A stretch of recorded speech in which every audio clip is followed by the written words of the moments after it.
मेरा नाम है आकृति शर्मा।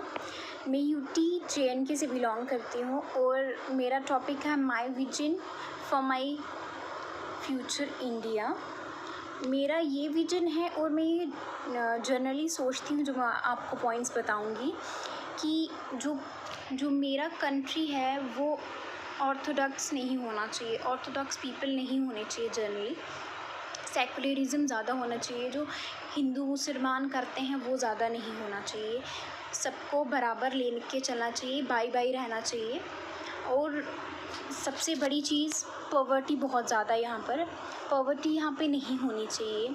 पुअर पीपल बहुत ज़्यादा है और जो स्लम्स में रहते हैं, जो फुटपाथ में रहते हैं, गवर्नमेंट को ऐसा बनाना चाहिए कि उनके लिए एक बड़ा सा हॉल बनाना चाहिए, हॉल में डिवाइड करने चाहिए रूम, और सबको ऐसी फैमिलीज़ को दे जिनके पास कोई ठिकाना नहीं है रहने को। I prefer that. और उनकी बच्चों को प्रॉपर एजुकेशन सिस्टम मिलना चाहिए। वुमेन की सेफ्टी बहुत ही ज़्यादा इम्पॉर्टेंट है, स्पेशली जो स्लम्स में वुमेन्स रहती हैं और उसमें उनके लिए बहुत ही ज़्यादा प्रॉब्लम है आई थिंक। एंड ये थोड़ी डेवलपमेंट इसमें गवर्नमेंट को लानी चाहिए। और दूसरी बात ये होनी चाहिए कि जो जॉब अपॉर्चुनिटीज़ हैं, सबसे बड़ी कमी जो अभी चल रही है वो है lack of employment. Lack of employment को हमने सुधारना चाहिए। जैसे कि अभी गवर्नमेंट ने किया है कि 60 एज और 30 अगर आपकी हो जाती है एज अपनी जॉब करते हुए, तो आप रिटायर्ड हो सकते हैं। ये अभी इम्प्लीमेंट नहीं हुआ है ये रूल, बट आई प्रेफर कि ये हो जाना चाहिए इम्प्लीमेंट रूल। इससे क्या होगा कि बहुत ही ज़्यादा जॉब अपॉर्चुनिटीज़ बढ़ेंगी, लोग बहुत सारे फील्ड में लोगों को जॉब मिलेगी। आई थिंक अगर हम मॉडर्न एरा में रह रहे हैं, कंटेम्प्रेरी एरा में रह रहे हैं, तो हमें मॉडर्न ही सोच रखनी चाहिए। मतलब कि यहाँ पे छोटे कपड़े डाल रही है, वो कपड़े डाल रही है, ऐसा कुछ नहीं होना चाहिए। अगर जो ओल्ड वुमेन्स हैं उनके लिए भी एक कोई कोर्सेज गवर्नमेंट को बनाना चाहिए कि वो जैसे सिलाई कढ़ाई का सेंटर हुआ करते थे, ऐसे ही एक स्टडी सेंटर होनी चाहिए ओल्ड वुमेन्स के लिए। आई थिंक सो, ऐसे हर विलेज में होना चाहिए। हम सबको डेमोक्रेसी है तो हमें पूरी की पूरी डेमोक्रेसी मिलनी चाहिए। हमें सोसाइटी के ताने शाने नहीं सुनने चाहिए और हमारा लेवल, हमारी सोसाइटी का लेवल काफ़ी ज़्यादा बढ़ना चाहिए और माइंड लेवल काफ़ी ज़्यादा होना चाहिए। ऐसा कुछ मुझे लगता है होना चाहिए हमारे सोसाइटी में स्पेशली। और आजकल ये जो हो जा रहा है कि लोग रिटायर आ रहे हैं, पेंशन नहीं लग रही है। पेंशन सिस्टम होना ही चाहिए, आई मस्ट थिंक, क्योंकि आप जॉब रिटायर्ड हो रहे हैं, आगे आपको इकट्ठा पैसा मिल रहा है, एट द टाइम वो ख़त्म भी हो सकता है। पर पेंशन के थ्रू करो तो इंसान को पता है कि मुझे कैसे कैसे उसको यूटिलाइज़ करना। आई थिंक पेंशन हर महीने आनी चाहिए, पेंशन सिस्टम हर किसी को होना चाहिए। और एक बड़ी चीज़, जो वुमेन्स कुछ हमारे यहाँ पर, जहाँ तक मुझे पता है, हमारे यहाँ पर क्या होता है, अगर किसी वुमेन का हस्बैंड मर जाता है और वो हस्बैंड उसका कोई काम नहीं करता है तो उसकी पेंशन नहीं लगती है। आई थिंक हर एक वुमेन की पेंशन लगनी चाहिए और स्पेशली इन वुमेन्स की पेंशन लगनी चाहिए जिनके हस्बैंड कुछ काम नहीं करते थे, बिल्कुल अनएम्प्लॉयड थे। आई थिंक इन वुमेन्स की लगनी चाहिए। और सबसे बड़ी चीज़ जो स्टूडेंट लाइफ में चलती है, मैं सोचती हूँ रिजर्वेशन ख़त्म हो जानी चाहिए।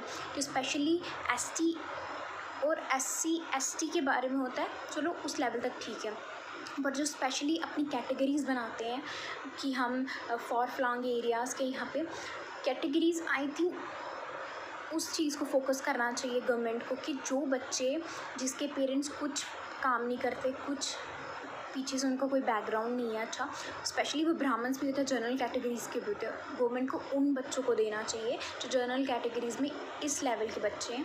आई थिंक वो बूस्ट मिलेगी उनको। और काफ़ी ज़्यादा जो डिज़र्विंग बच्चे होते हैं उनको नहीं मिल पाता ड्यू टू रिजर्वेशन सीट्स। जो पहले से ही इतने डिज़र्विंग हैं तो उनको और डिज़र्व करना चाहिए कि उनको देश को दिखाना चाहिए कि हम डिज़र्विंग हैं। ड्यू टू कोरोना वायरस की वजह से बहुत ही ज़्यादा ट्रेड में कमी आ चुकी है, प्रोड्यूस करने में कमी आ चुकी है। आई थिंक विलेज इंडस्ट्रीज़ इस चीज़ में बूस्ट करेंगी और गवर्नमेंट को विलेज इंडस्ट्रीज़ को काफ़ी ज़्यादा बूस्ट करना चाहिए। इससे विलेज का भी बहुत ज़्यादा फ़ायदेमंद हो पाएगा। धन्यवाद।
नमस्कार।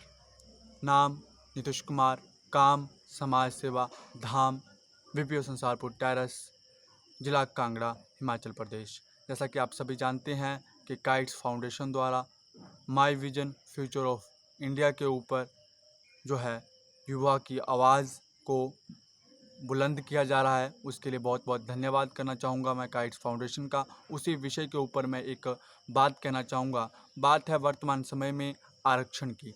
आरक्षण कहीं ना कहीं युवाओं के मन में एक मतभेद पैदा कर रहा है। कहीं ना कहीं क्वालिटी ऑफ एजुकेशन के साथ जो है कहीं ना कहीं वो एक छेड़छाड़ की जा रही है।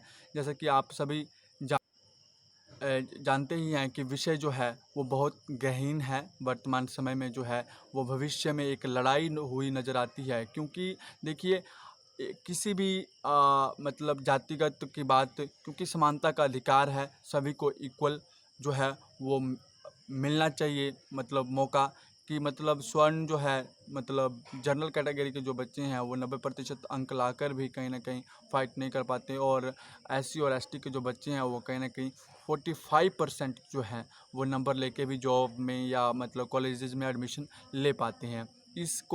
इस कारण से भविष्य में जो है वो कहीं ना कहीं एक लड़ाई, एक मैं कहूँ आंदोलन नज़र आता है। तो सरकार को इस ओर देखना चाहिए, क्योंकि इस ओर नहीं देखा गया तो भविष्य में एक बहुत बड़ा मतलब अपने आप में ही, क्योंकि भारत लोकतांत्रिक देश है तो कहीं ना कहीं मतलब उसको समझते हुए, और भारतीय संविधान में समानता का अधिकार है। तो समानता का अधिकार किस प्रकार से है? समानता का अधिकार सिर्फ़ और सिर्फ हमें कानूनी तौर पर ही नहीं चाहिए कि हमने जाके कोर्ट में लड़ना है तो वहाँ पे भारत का राष्ट्रपति और एक आम व्यक्ति आम मतलब बराबर हैं, वहाँ पर नहीं।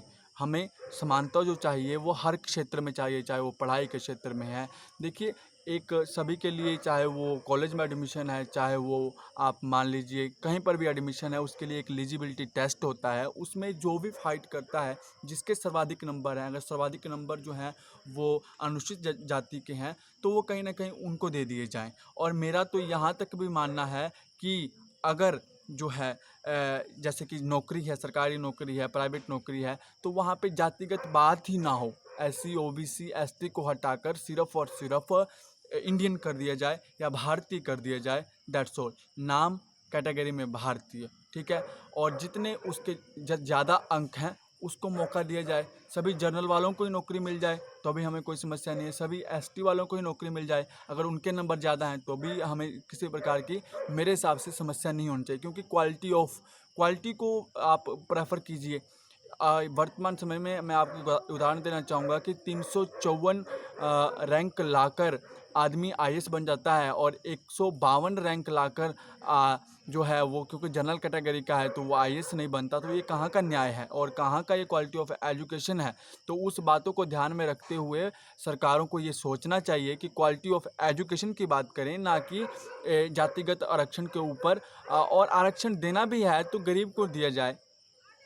10% का वो झुंझुना जो पकड़ा दिया है कि वर्तमान की सरकार ने, तो वो कहीं ना कहीं कहाँ की लड़ाई है? वो हम 60% से अधिक दे नहीं सकते, 2 स्वर्णों को उन्होंने 10% दे दिया, तो आरक्षण है ही क्यों? इसको ख़त्म किया जाए ताकि एक मतलब सशक्त हमारे पास सिस्टम तैयार हो, क्योंकि ये मतलब आरक्षण में पास हुए और आरक्षण को लेकर मतलब जज बने चाहे आईएएस बने लोग सशक्त एक सिस्टम को मतलब ख़त्म नहीं बना सकते, क्योंकि वो मतलब ऐसे पास हुए हैं मतलब कुल मिला के धक्के से, तो वो और मतलब कर नहीं पा रहे हैं आगे कुछ। अगर एक अच्छा क्वालिटी ऑफ एजुकेशन वाला व्यक्ति जो है वो कुर्सी के ऊपर बैठेगा तो एक अच्छी तरह से सिस्टम को चलाएगा। तो ज़्यादा ना कहता हुआ मेरा यही विषय है, यहीं पर मैं अपनी बात ख़त्म करना चाहूँगा कि आरक्षण ख़त्म होना चाहिए। जय हिंद, जय भारत, जय हिमाचल, जय हिंद।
કાઇટ્સ ફાઉન્ડેશન દ્વારા આયોજિત ધ વોઇસ ઓફ ઇન્ડિયા સ્પર્ધામાં આજનો મારો વિષય છે my vision of future India, એટલે કે મારી દ્રષ્ટિએ ભવિષ્યનું ભારત અથવા મારા સપનાનું ભારત.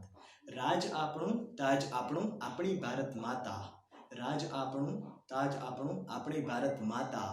અમે તો એ ભારતના બલવાન ભાવિના ભાગ્ય વિધાતા, અમે તો એ ભારતના સંતાન છીએ, અમારી નસનસમાં એ તાન. હિન્દ એ અમારી જન્મભૂમિ છે, હિન્દ એ જ અમારું પ્રાણ. ભારતને સમૃદ્ધ વૈવિધ્યપૂર્ણ સાંસ્કૃતિક વારસો મળેલ છે. આ દેશમાં બધા જ અલગ અલગ ધર્મ, અલગ અલગ જાતિ કે પછી અલગ અલગ જ્ઞાતિના લોકો એકબીજા સાથે પરસ્પર હળીમળી અને શાંતિથી રહે છે. પણ હજુ પણ આ દેશમાં કેટલાક લોકોના એવા જૂથ છે જે ધર્મના નામે, જાતિના નામે અનેક લોકોને ઉશ્કેરે છે અને જેના કારણે આ દેશમાં શાંતિ ખોરવાય છે. હું એવા ભારતનું સ્વપ્ન જોઉં છું જ્યાં આવી વિભાજનકારી વૃત્તિઓનો વિનાશ થઈ જાય. મારા દેશમાં બધા જ ધર્મ, બધા જ જ્ઞાતિ, બધા જ અલગ અલગ ધર્મના લોકો સાથે મળી, પરસ્પર મળી અને બેસે.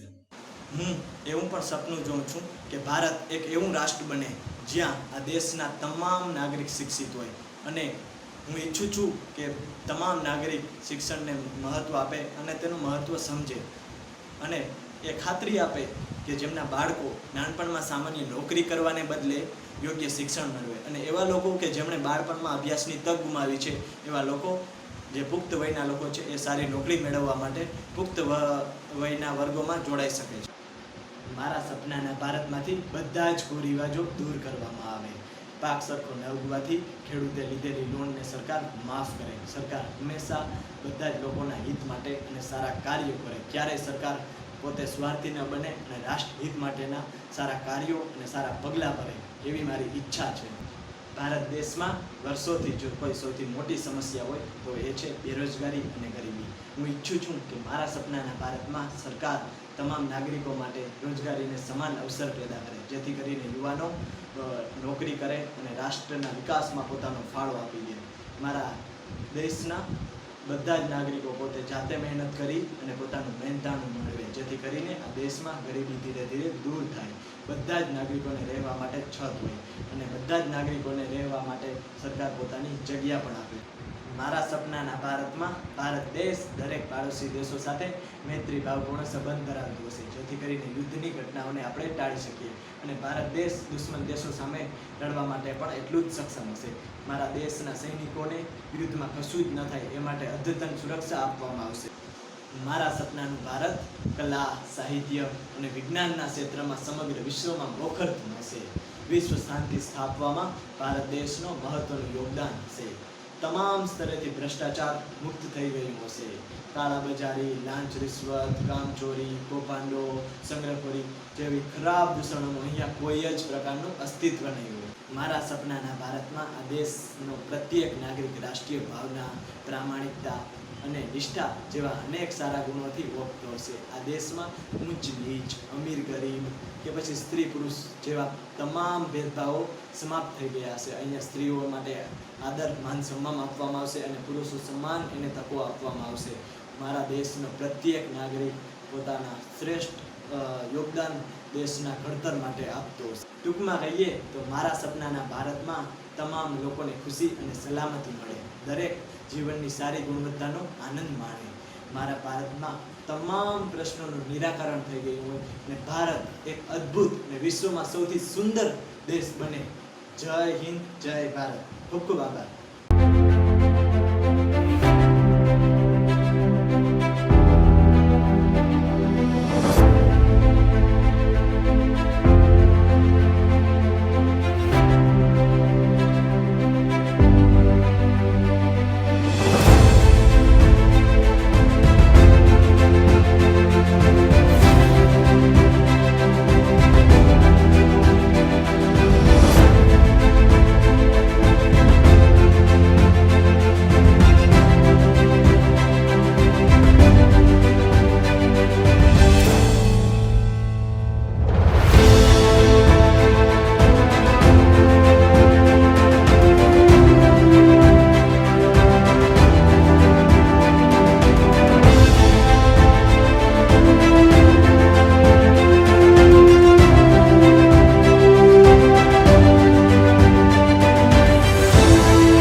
আজকে আমি কিছু কথা বলবো my vision of a developed India নিয়ে। কবিগুরু রবীন্দ্রনাথ ঠাকুর বলে গেছেন, চিত্ত যেথা ভয় শূন্য, উচ্চ যেথা শির, জ্ঞান যেথা মুক্ত, যেথা গৃহের প্রাচীর, যেথা আপন প্রাঙ্গণ তলে দিবস সর্বরি, বসুধারে রাখে নাই খণ্ড ক্ষুদ্র করি, যেথা বাক্য হৃদয়ের উৎসমুখ হতে উচ্ছ্বসিয়া ওঠে, যেথা নির্বারিত স্রোতে দেশে দেশে দিশে দিশে কর্ম ধারাধায় অজস্র সহস্র বিধ চরিতার্থতায়। এরকমই কিছু কল্পনা আজকে আমরা সবাই করি দেশে। আমি এক উন্নত ভারতবর্ষের কল্পনা করি, যেখানে প্রত্যেকটি নাগরিক নিজের সর্বোচ্চ প্রতিভার সাহায্যে দেশের সমৃদ্ধি এবং প্রগতির প্রাপ্তি ঘটাবে। তেমনই এক দেশ, যে দেশ সামাজিক, সাংস্কৃতিক এবং অর্থনৈতিকভাবে সম্পন্ন হবে। আমি জানি তা একদিনে সম্ভব নয়। এর জন্য আমাদের সবাইকে একজোট হয়ে, অনেক ধৈর্যশীল এবং অনুগত হয়ে প্রচণ্ডভাবে কর্মরত হতে হবে। এবং আমাদের খেয়াল রাখতে হবে যেন কোনো কর্মক্ষেত্রেই কোনো মানুষ অবহেলিত না হয়, কারোর ঘাম, শ্রম এবং রক্ত যেন কোনোভাবেই অশ্রদ্ধা না পায়। আমি এরকম এক ভারতবর্ষে কল্পনা করি যেখানে দারিদ্র্য এবং বেকারি থাকবে না, সাথে সাথে সেখানে শিশু শ্রম বিলুপ্ত হয়ে যাবে, এবং এইভাবেই আমরা দেশকে এগিয়ে নিয়ে যেতে পারবো।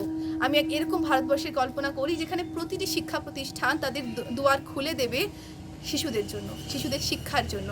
তখনই আমরা শিশুদেরকে ঠেলে দিতে পারবো এক কল্পনাপ্রবণ এবং সৃষ্টিশীল ভারতের দিকে। যখন আমরা একটা শিশুকে ঠিক দিকে চালিত করব, তখনই একটা যুবক, একটা ইউথ সে পাবে তার কর্মপ্রবাহের ধারা, এবং তখনই একজন সংগঠনকারী ঠিক করবে যার যে সুপরিকল্পনার সাহায্যে সে কী করে এক সক্রিয় ভারতবর্ষ গড়ে তুলবে।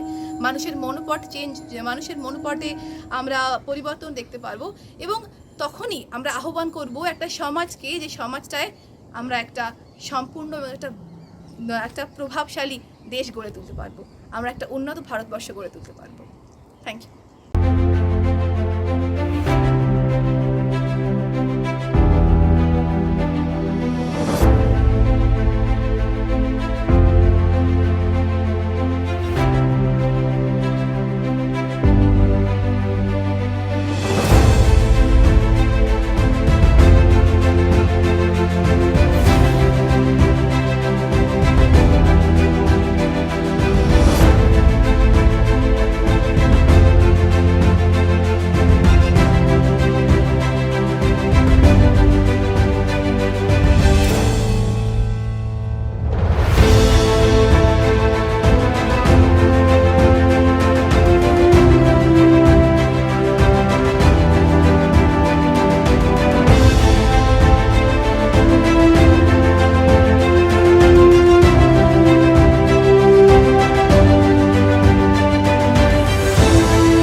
Hi everyone, good morning. This is Punyadhar.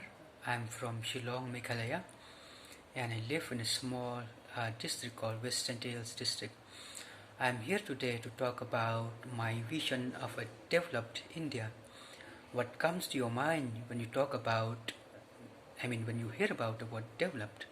Of course, basically it's cities. It's because in cities we have better facilities and infrastructures, be it from the hospitals, the transport systems, the housing, amenities, different kind of jobs, and of course, what not? Well, the case is not the same when it comes to villages. When you go to villages, you'll basically find on metal road or a house with thatched roof, and of course not a really good infrastructure if you visit the villages. Just wanted to tell you why the village is kind of underdeveloped. Well, we have heard of different kind of initiative introduced by the government, both from the central or the state government, what they call as schemes, and of course in government terms. We have seen that there are many things introduced by the government. First, let's say, talk about the Mahatma Gandhi National Rural Guarantee Act, which is basically a scheme to give employment opportunities for people for 100 days. But of course, this is not happening. People are getting employed for maximum of 30 to 40 days, but not more than that. why this is happening, why it's not implemented for 100 days. When it comes to the National Food Security Act under the public distribution system, I'll tell you one interesting point. People who are supposed to get 20 kg or 30 kgs, they are not getting exactly as they're supposed to get. What could be the reason? The suppliers are saying that there's a lack of supply from the government side. But the questions arises here, right? Why there is a shortage of supply from their side? When they have calculated the number of household and the number of kgs that they are supposed to get. And when it comes to housing, there's currently a scheme which is introduced by, of course, the Modi government called the Pradhan Mantri Gramin Awas Yojana, which gives funds to poor people to construct their own houses. But unfortunately it's not happening. I'm telling you, I see people with buildings and good houses are already getting those kind of funds. But when it comes to poor people who are really in need of them, they are not getting it. The question arises here, why those poor people who are supposed to get it are not getting it, and those people who already have good houses are getting it? Well, of course, it has to do with a lot of politics as well. I think so. Politics has a lot of influence on those kind of things. And there's lots of other schemes, what they say, of course, which is introduced by the central government or the state government, such as when it comes to agriculture or aquaculture or pisciculture or those kind of horticulture. I really appreciate the government in taking all this kind of initiative, but the question arises here, why those things are not reaching the villages, or even if they are reaching, few people are knowing about them. Well, my vision for a developed India should start from the village first here, and I really want the government to set up a proper implementation committee, because it's not because of the lack of the scheme that people are suffering in these villages. It's because of there's no proper implementation committee to implement this, that they're not reaching out to villages. So unless these proper schemes are implemented, there will be unemployment, and again people talk about we have no money for going to school or to make it for education, and India will be the same, lack of literacy in the villages. This is all happening, it's because of there's no proper implementation. So I just wanted to tell out the government or people who really have influence on the government, that there should be a proper implementation committee on whatever they are planning or introducing, so that everything will reach out to the villages in a proper way, so there will be development in the villages and a development for India, and people start going to school when they get employment opportunities, and of course when there's a development in villages, India will be developed. This is all I have to say. Thank you so much. See you later.